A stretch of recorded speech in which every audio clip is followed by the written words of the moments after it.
Hello everybody and welcome back. My name is Curtis Kaboom. Now, at the beginning of Kurt-Tober, I made a video explaining all the rules and outline of what I wanted to accomplish this month. Well, for today's review, I really want to change the rules just a little bit. See, I said that I would be watching horror movies, but today's is a horror show, or more specifically, a miniseries.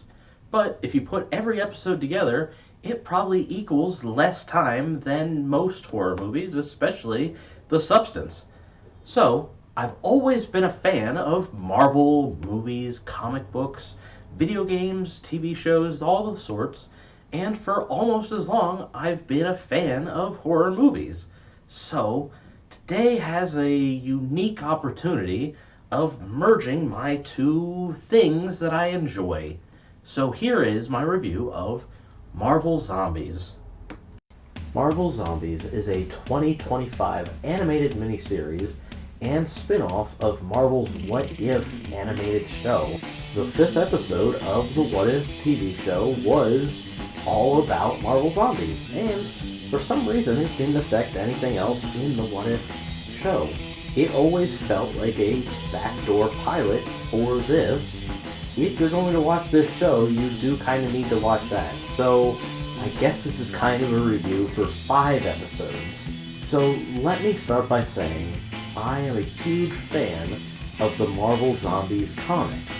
They came out at a perfect time where Marvel was at an all-time high of comic book quality, and zombies were more popular than ever because of shows like The Walking Dead. In fact, the comic was written by Robert Kirkman, who made The Walking Dead, and you might know him from Invincible too. I thought that this was a very fun merging of worlds mini-series of comics, and it even had a crossover with Ash from Evil Dead or Army of Darkness. And now let me ruin the mood and tell you this show has nothing to do with that. I am completely trying to judge this on its own merit, but I can't tell you how long I've wanted a Marvel Zombies movie to happen, and we got this. The biggest difference between this and the comics is this is completely MCU related, which also could have been a really cool thing, but honestly, it's the last 5 years of the MCU related. Now, I will be completely honest with you, in the last 5 years, Marvel movies have not been the greatest. They are either complete letdowns or I'm just not even interested in them. And one more piece of honesty, I didn't even finish the What If TV show because I thought that it was pretty bad. But I really wanted to give this a chance, and I'll say something nice now. I actually think that the animation in the last however many years since What If came out has improved greatly. You can tell they are much better at handling whatever program they're using for CGI. And while I'm being positive, I actually think a lot of the death and destruction and gore from this is done very well and is pretty fun. The thing you want to watch from this is what would happen if these Marvel characters were using their superpowers against zombies, or the zombies are using superpowers against the survivors. I was actually pretty proud of Marvel that they decided to actually make this kind of gross and graphic. There's actually blood in this. But what I'm not proud of Marvel for is the poor writing in this. The story makes almost no sense. And they can't even get some of their own timeline stuff in the MCU right. There's a zombie Thanos with almost all of the Infinity Stones, but somehow the Nova Corps is still alive? He would have had to have destroyed them to get the Power Stones. But that's the entire plot of the first 3 episodes. They have to get a MacGuffin to space so they can call the Nova Corps. And then all of a sudden in the last episode, they have to stop Scarlet Witch from getting the Infinity powers from Infinity Hulk. But why? Everything they did in the comics was because they were trying to get more food. But in this, all Scarlet Witch cares about is amassing a larger army so she can fight this Hulk. But the absolute worst part about this show is the dialogue. I don't say the word cringe very often, but this dialogue literally made me cringe. I can't tell you how many times I went, ugh, after stupid lines. I swear at one point, Marvel had better writing than this.